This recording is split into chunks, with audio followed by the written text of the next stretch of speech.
Ahora vemos algunos particulares de qué hizo Jesús con su muerte. Digamos a nivel general, dice, murió por nuestros pecados y por eso estamos perdonados. Eh, pero hizo algo que debemos entender. Primero, con su muerte nos redimió, nos compró. ¿Qué significa nos compró? Éramos como esclavos. Y Él pagó el precio. Aquí dice, la paga del pecado es muerte. Y Jesús pagó ese precio por nosotros. Y cuando estábamos en esta situación, éramos esclavos. Vemos en Hebreos 2:14. Así como los hijos eran de carne y hueso, también Él era de carne y hueso, para que por medio de la muerte destruyera al que tenía el dominio sobre la muerte, es decir, al diablo. Y de esa manera librar a todos los que, por temor de a la muerte, toda su vida habían estado sometidos a esclavitud. Esta era nuestra situación. Esclavitud del pecado, ¿qué significa? Que no puede hacer otra cosa que pecar, que es normal para mí estar en pecado, es normal pensar que esas cosas que son malas para mí son buenas. Y eso para mí era normal, o sea, para muchos hombres ha sido normal el emborracharse en una fiesta porque estaban en alegría, no era nada malo, estábamos en familia y eso era normal. Por ejemplo, en otros países como en Italia, es normal el aborto, no se ve así de manera tan dramática, no se ve como homicidio, sino se ve como algo, solo un asunto social, de ética. Y eso pero cuando cambia, cuando yo ya no estoy sometido a la esclavitud del pecado, entiendo, empiezo a entender. Dice, por eso, ahora, pero, ¿por qué pudo pagar Jesús con su muerte? Dice, por eso le era necesario ser semejante a sus hermanos en todo, para que llegara a ser un sumo sacerdote misericordioso y fiel, en lo que a Dios se refiere, expiara los pecados del pueblo. O sea, pudo expiar, o sea, pagar por nosotros, porque era semejante a nosotros. Y esto ya lo hemos visto en la lección anterior, ¿no? La redención que viene, el poder comprar, el poder rescatar, era posible solo por los hermanos cercanos de la familia. ¿Y quién lo pudo hacer? ¿Cómo podía Jesús ser cercano? No podía Dios enviar un ángel porque no era como nosotros, sino tuvo que Él hacerse hombre para poder pagar por nosotros y rescatarnos del pecado, quitarnos de esa esclavitud. La otra cosa que hizo posible la paz de Dios con los hombres. O sea, Él fue nuestro sustituto, Él quiso reconciliar al hombre consigo mismo. ¿Con qué? Con un acto propiciatorio, o sea, que propicia que Dios nos vea bien, que ya no esté enojado con nosotros, que ya no nos vea como enemigos, ya estamos en paz, ya somos hijos. ¿Y eso cómo es posible? Gracias a lo que hizo Jesús. Jesús es el sacrificio para nuestra paz. Uno le puede agregar con Dios. Entonces vamos a ver la palabra. Dice en Juan 1:29, el siguiente día Juan vio que Jesús venía hacia él y dijo, este es el Cordero de Dios que quita el pecado del mundo. ¿Por qué tenía que ser un cordero? Porque era el sustituto. Eso antes, para hacerlo entender, Dios instituyó el sacrificio de un cordero, de un animal, en vez de nosotros. O sea, el pecado estaba, alguien tenía que morir y moría el animal.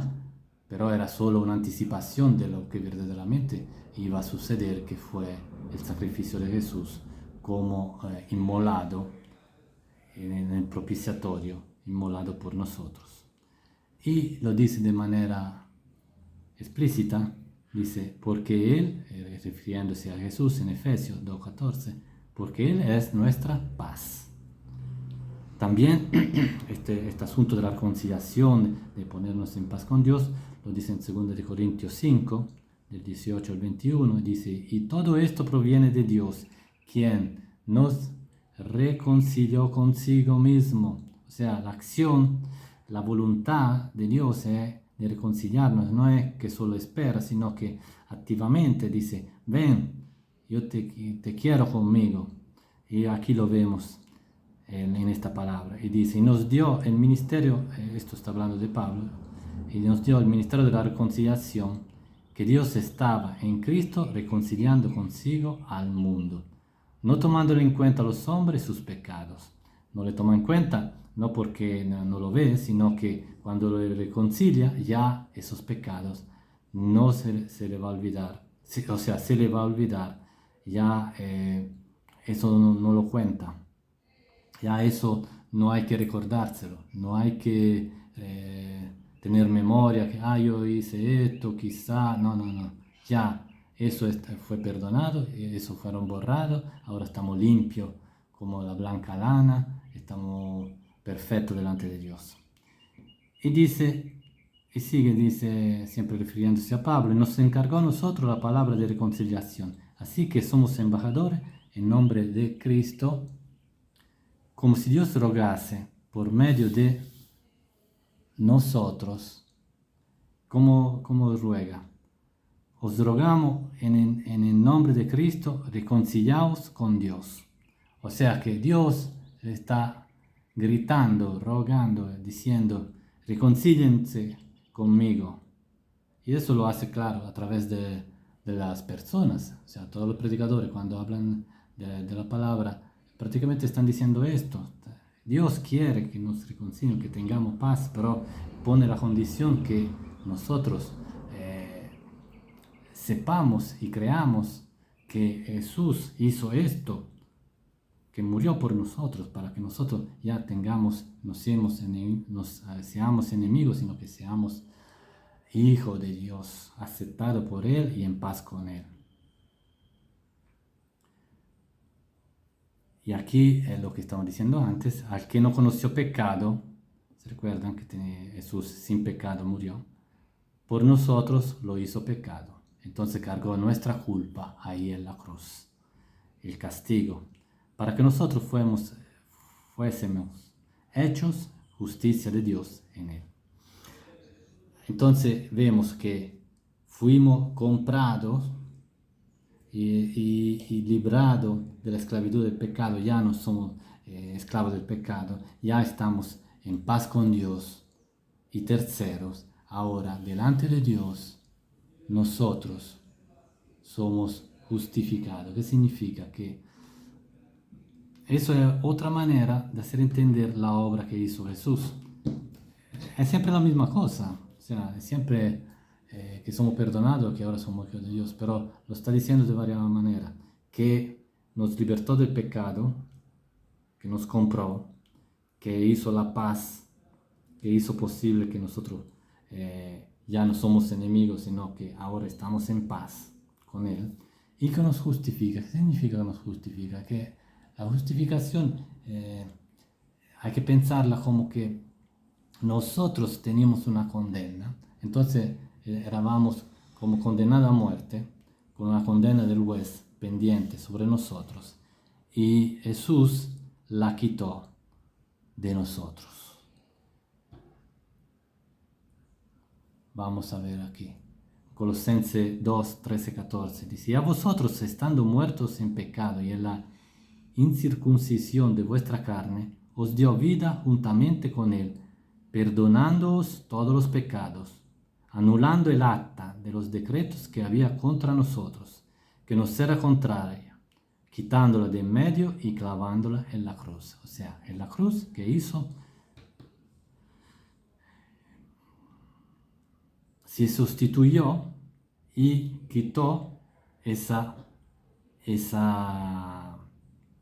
condena. Entonces, nos libró del pecado, nos ha puesto en paz con Dios y nos quitó la condena. Todo eso es lo que hizo Jesús, dicho de varias formas. Ahora, ¿cómo podemos entender esto de la justificación, de la condena, de un acta judicial contra nosotros? Nosotros podemos, con un ejemplo, entenderlo como si nosotros fuésemos destinados a la silla eléctrica, como en Estados Unidos, ¿no? O sea, la condena a muerte por justicia. Y viene Jesús y dice, tú eres libre, tú puedes ir y yo voy en tu lugar. No que yo haya hecho nada, sino que voy simplemente en tu lugar. Me quiero sustituir a ti y tú vas. Si tú crees que yo puedo hacer eso, entonces yo lo voy a hacer y tú eres libre. Si no lo crees, entonces tú no lo aceptas y no va a recibir este regalo y este gran regalo que Jesús te quiere dar. Ahora, ustedes pueden imaginar la contentura de un condenado a muerte cuando le dicen eso. Asimismo deberíamos nosotros sentirnos cuando pensamos en lo que hizo Jesús por nosotros, en qué situación estábamos. Si nosotros entendemos perfectamente o más profundamente cómo estábamos y lo que hizo Jesús, de qué nos libró, de qué castigo nos libró, no solo la muerte física, sino de la muerte, el alejamiento de Dios, la muerte eterna que sufrió ahí en la cruz. Entonces, Él la sufrió por 3 horas y eso pudo pagar por todos nosotros, pero nosotros estamos destinados a sufrirla en eternidad si no aceptamos este regalo y misericordia que Él nos quiere dar o nos ha dado, o sea, en el sentido que ya lo hemos aceptado. Ahora, es tan importante este acto, este evento, que nosotros tenemos solo 2 ordenanzas que tenemos que seguir. No hay ceremonia. Jesús no nos ha dejado, usted tiene que en este día celebrar esto con el otro, sino que solo tenemos que celebrar 2 cosas, el bautismo y la Santa Cena. Y estas ordenanzas, las 2, recuerdan este acto, apuntan a este sacrificio, apuntan a lo que hizo Jesús por nosotros. Así que una vez más, la importancia de este evento es trascendental para nuestra fe, para el entendimiento y para que su obra sea efectiva en nosotros. Porque,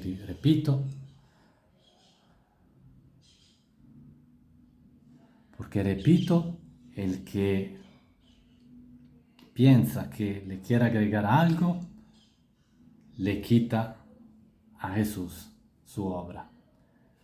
Quien quiere participar junto con Jesús haciendo algo o diciendo que ya tenía algo para poder merecer la salvación, le está quitando la obra a Jesús. Así que vamos a reflexionar y vamos a pensar verdaderamente si nosotros le damos toda la gloria a Él o pensamos que lo merecemos.